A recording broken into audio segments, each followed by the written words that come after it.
This is really English law and common law. So I just want to talk to you about how we can stand our ground here in Spain and just give you an introduction to really how we can empower ourselves in the sort of the legal field, if you like. So basically, some of you may be aware of when you're born, you obviously get a birth certificate, and there's two birth certificates. One goes to the Vatican, and the other one creates a corporation in your name. So if you look at your bank card, you'll see it's in block capitals, and that is you are dead, you're a corporation. So your only name that belongs to you is your Christian name. Your surname is Crown copyrighted, so if you get out your birth certificates, if you're from England or the Commonwealth, you will see on the birth certificate it says this is not evidence of identity.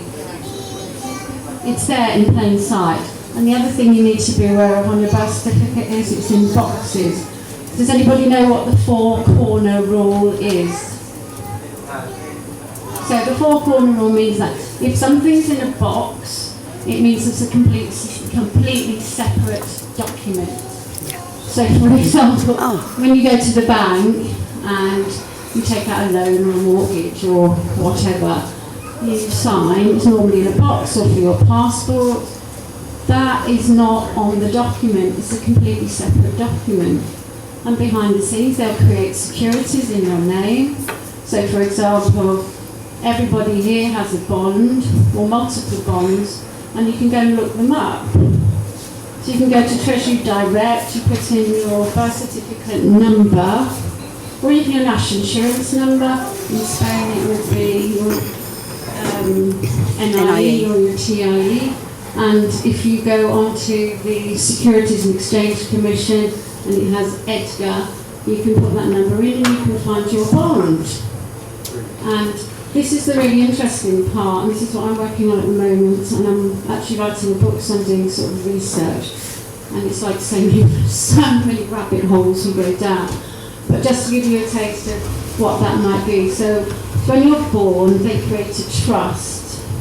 So does anybody here have a trust or a trust fund for their kids? Anyone have a trust? For the children.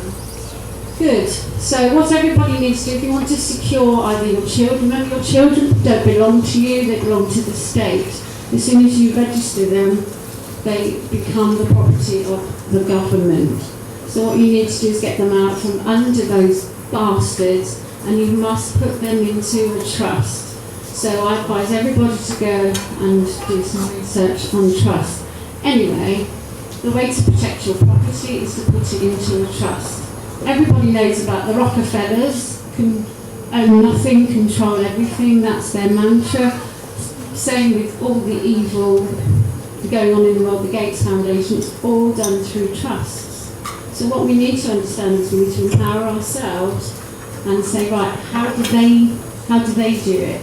So I've become what's called a ponerologist, and a ponerologist studies evil. So I spend quite a lot of my days just studying what evil people get up to.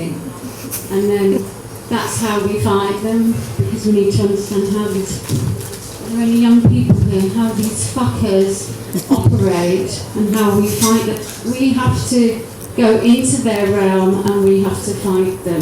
But we have to learn their weapons, how they fight. So it's the same thing if you do martial arts or Tai Chi or anything.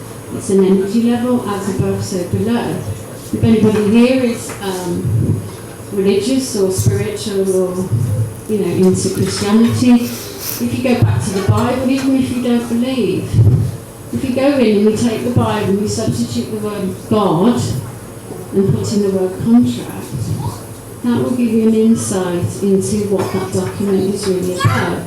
It's about the contract of the whole of, we don't use the term humanity because remember a human is a colour of man, and we are living, breathing men and women. So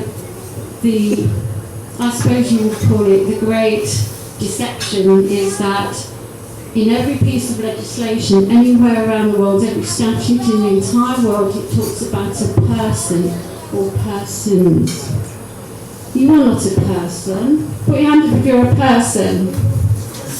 No, you're not. You're a living, breathing man, and you're a living, breathing woman. Only corporates are persons. Look at Black's Law Dictionary, version 4. What is a person? It's a corporation. It's a business entity. That's what you are. Yes? An individual is fine. You can be an individual. But you're a man. You're a man. Thank you very much for noticing. You're not a human. No, this is not just a man. You're a man. You're a living, breathing man. And a living, breathing man is not subject to any statute or legislation. It only applies to corporations. So if I'm anywhere in a shop or anything, I'd say, and someone says, "Can you put on a mask, please?" And I'd say, "Well, am I your slave?" And they look at me like I'm completely bonkers. And they have to say no, because slavery, to the best of my knowledge, was abolished about 250 years ago. Mascarilla. Okay. Am I your slave? No. Okay. So show me the contract that I signed with my wet signature that I would wear a mask. Show me your risk assessment for you mandating, telling me, mandate isn't the law, by the way. Okay, show me your risk assessment that I should wear a medical device. Oh, you can't. Okay, well, stop following around this shop and let me get on and get whatever I want to do. Or you can, there's lots of ways that you can do it. But the point being that we are slaves if you accept your corporate name. If that doesn't apply to a living man or woman. None of it does. Because the only law we're subject to is natural law, which is God's law. Yes?